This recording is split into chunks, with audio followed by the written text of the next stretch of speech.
Hey les petits potes, c'est quoi? J'espère que vous allez bien et aujourd'hui on se retrouve pour une nouvelle vidéo. Donc vidéo achat manga les gars. Hey, ça faisait longtemps qu'il n'y en avait pas eu sur la chaîne.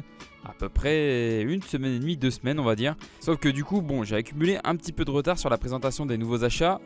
Actuellement on a acheté une quarantaine de nouveaux mangas je dirais sur le mois. Évidemment je vais pas tout vous présenter aujourd'hui, donc je vais déjà vous en présenter une partie. Comme d'habitude et vous connaissez très bien la chanson, pensez au petit like, pensez au petit commentaire, pensez à vous abonner si ce n'est pas déjà fait. Sur ce on perd pas plus de temps les petits potes et on est parti. Avec pour commencer le tome 3 de Gambling School. Il nous manquait uniquement le tome 3 à notre collection. Enfin voilà, après la série n'est pas terminée les petits potes, mais voilà, ils avaient des soucis de réimpression. À première vue c'est bon, Soleil Manga a refait quelques tirages, donc voilà. On a reçu le tome 3, je l'avais commandé chez le libraire et voilà, il l'a reçu dernièrement, on est allé le chercher. C'est un seinen bien sympathique, si vous aimez un peu les jeux d'argent etc, vous allez bien kiffer je pense. Moi qui est très friand de ce genre là, c'est un pur régal les gars. Si vous voulez vous faire déjà votre avis, il y a 2 saisons déjà disponibles sur Netflix en plus.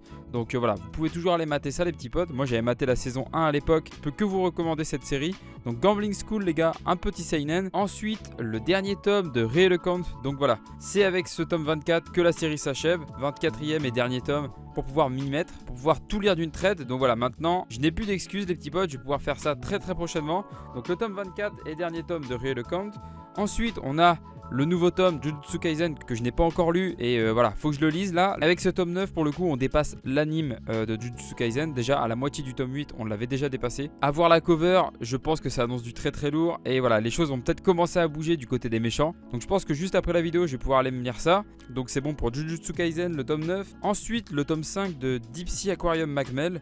Bon, série que pour le coup je ne connais pas moi personnellement. C'est ma copine qui fait la série donc voilà. Donc je vais pas vous en parler plus que ça. Ensuite pour le coup là c'est un petit rattrapage de retard. Le 9 et 10 de Outlaw Player, rappelez-vous on avait acheté justement 2 autres tomes je crois. Dans un précédent achat manga j'avais dû acheter le 7 et le 8. Là normalement je suis à jour.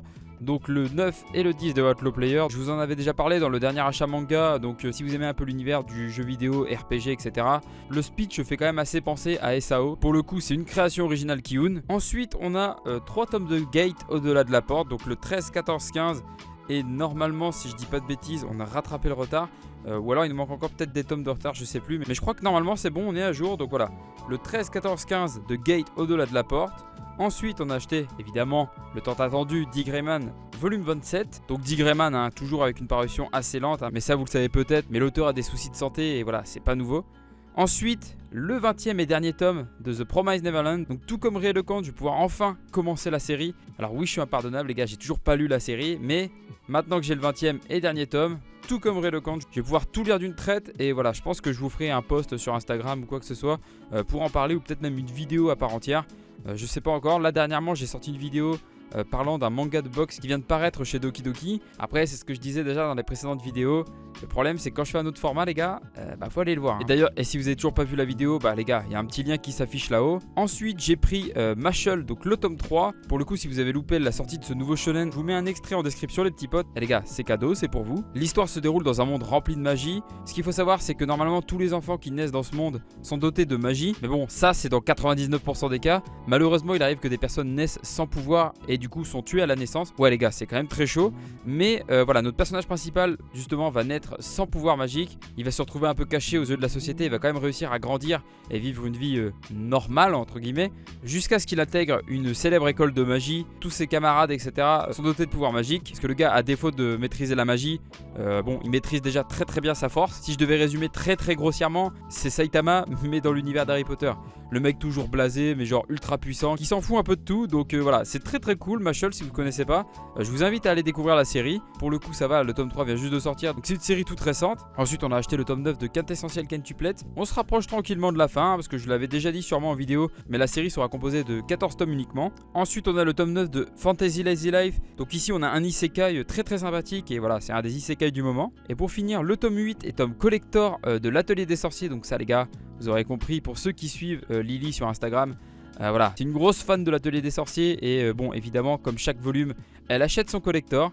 Donc voilà, le volume 8 on va vite faire regarder les gars, et on fait les curieux. Pour le coup Pika ils font fort à chaque fois. Je trouve quand même que leurs collectors sont quand même assez jolis hein, dans l'ensemble. Donc voilà, petit book avec plusieurs illustrations. J'espère que ça rendra bien à la caméra.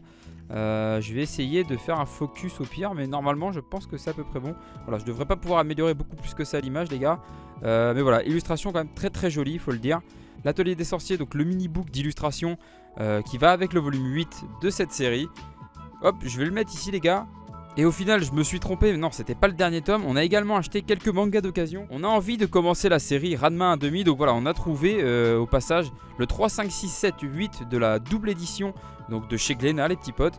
On les a payés 7 € l'unité, sachant que voilà, la série est toujours commercialisée et qu'elle est à 10,75 si je dis pas de bêtises. Bon voilà, après les gars, ça dépend de si vous êtes en France, Belgique, Suisse, etc. Je sais que les prix varient un petit peu, mais en France en tout cas normalement le prix c'est 10,75. Le 3, 5, 6, 7, 8 de Ranma 1/2, je crois que la double édition comporte 17 tomes si je dis pas de bêtises. D'ailleurs j'avais pas vu qu'il était un peu jauni. Bon les gars, du moment que voilà, les tranches ne sont pas abîmées, ils avaient les deux premiers. Où ils avaient le 1, 2, 4. Ouais, c'est ça, ils avaient le 1, 2, 4. Donc en vrai, ils avaient les 8 premiers tomes. Le problème, c'est que voilà, le 1, 2 et 4 étaient quand même assez abîmés. Donc voilà, on s'est dit, non, tant pis, on les prend pas. On a vu que ce sont les premiers tomes. Au pire, on arrivera quand même à les retrouver, je pense, pas très cher. Donc voilà, c'est uniquement pour ça qu'on ne les a pas pris. Allez, les gars, vous avez vu comment je suis malin? J'ai déjà préparé le petit récapitulatif sans avoir besoin de faire de transition. Dites-moi si ça vous plaît, voilà, l'organisation comme ça. Là, on peut faire comme ça maintenant. En vrai, voilà, ça nous fait un petit tapis de manga comme ça.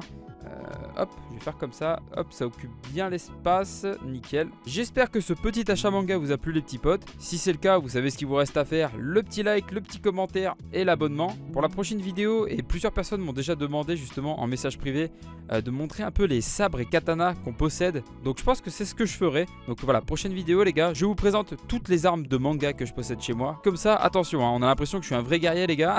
Mais voilà, je vais vous présenter un peu tout ce que je possède en termes d'armes tirées de différents mangas. Sur ce, je vous souhaite une agréable journée les petits potes. Je vous fais plein de bisous. C'était quoi? Allez, ciao ciao.